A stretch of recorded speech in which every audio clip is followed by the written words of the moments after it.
hard work makes you rich, when in reality, it only makes you useful.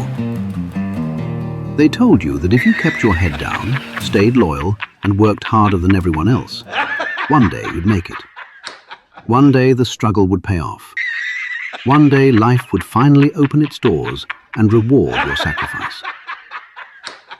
Who is really working the hardest? Is it the billionaire in a penthouse? Is it the investor on a yacht? Is it the executive giving speeches about discipline and hustle? No. It's the man lifting concrete under the sun. It's the nurse dragging herself through another brutal shift. It's the driver fighting sleep at 3 a.m.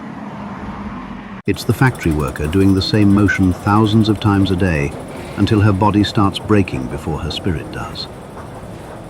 These people are not lazy. They are not entitled. They are not weak. They are exhausted. And yet most of them will never become rich. And while you're grinding, inflation is quietly robbing you. The poor get hit first because every dollar goes to food, rent, fuel, and survival. The middle class gets squeezed next, working harder just to afford the life they already had last year. So even when your salary stays the same, or rises a little, you're often not moving forward. You're fucking stuck. Let's stop lying to ourselves. Hard work alone does not create wealth. If it did, the poorest people in society would be millionaires. That is the first truth. Now here is the second.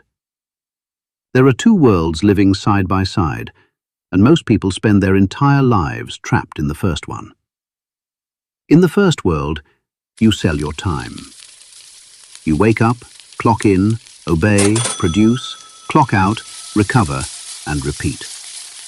You trade pieces of your life for money, hours for cash, energy for survival. It feels noble because it is honest work. It feels respectable because it is difficult.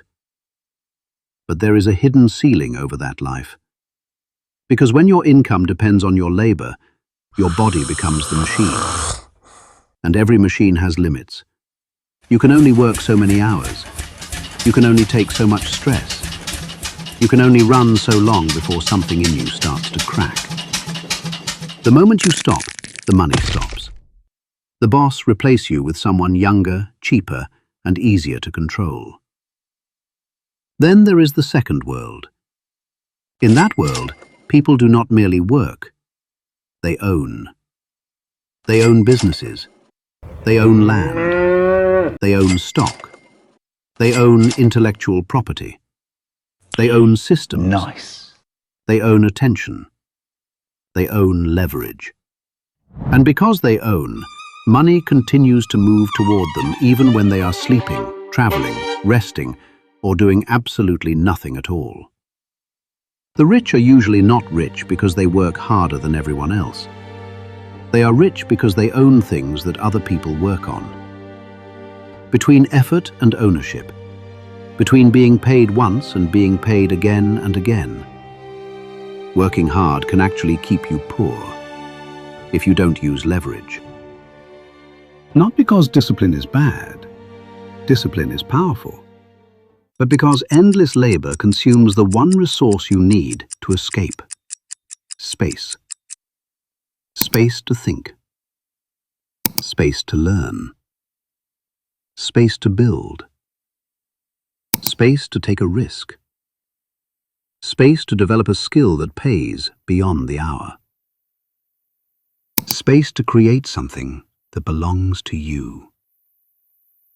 If all your strength is spent surviving, then survival becomes your full-time identity. You're always moving, but never advancing. That is why so many people live like hamsters on a golden wheel. Promotion after promotion, overtime after overtime, paycheck after paycheck, and still no freedom. Still no ownership. Still no exit. And the goddamn machine loves that.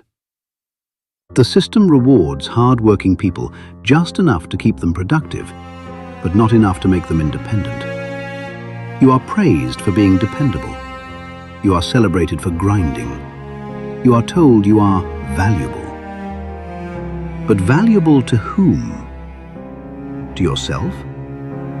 Or to the machine that profits from your discipline? Because every extra ounce of effort you pour into somebody else's empire makes their foundation stronger before it makes yours. That is why the language of hard work can become a leash. Work harder, stay grateful, be patient, keep proving yourself. Your time will come. Maybe? There is no maybe. Wake up, my friend. For many people, your time will come is just a prettier way of saying, keep serving. And then there is the matter nobody likes discussing, starting position. Some people are born on a hill and told they climbed a mountain. They have family money, family networks, family protection. They can fail without being destroyed. They can make bad bets and live to try again. They can start businesses with borrowed credibility and soft landings. A poor man does not fail the same way. A poor man fails with rent due, with debt collecting interest, with no cushion, no rescue, no second chance waiting politely in the background. So when people say, anyone can make it, understand what they're hiding inside that sentence. Not everyone is taking the same risk. Not everyone is playing with the same consequences. Not everyone can afford the same mistakes. That doesn't mean you are doomed, but it does mean you need to think clearly. Because anger without strategy is useless. Bitterness without action is poison. And self-pity is a grave disguised as comfort. So what is the answer? The answer is not to stop working. The answer is to stop working blindly. Work hard, but not only for wages. Work hard, but not only to make yourself employable. Work hard, but with the goal of building ownership. Ownership of a skill. Ownership of a brand. Ownership of a business. Ownership of investments. Ownership of something that keeps paying after the effort is done. That is how the cage starts to open. Maybe it begins small, a side income, a digital product, a service business, a few shares bought consistently, a skill that moves you from replaceable labor to rare leverage. It may not look glamorous in the beginning, but neither does freedom while it is under construction. And that is the final truth. Hard work is not useless. Hard work is fuel. But fuel by itself does nothing if it is being poured into the wrong engine. If your hard work is only making another man richer, then your discipline is being harvested. If your hard work is building skills, assets, equity, and leverage, then your discipline is finally serving you.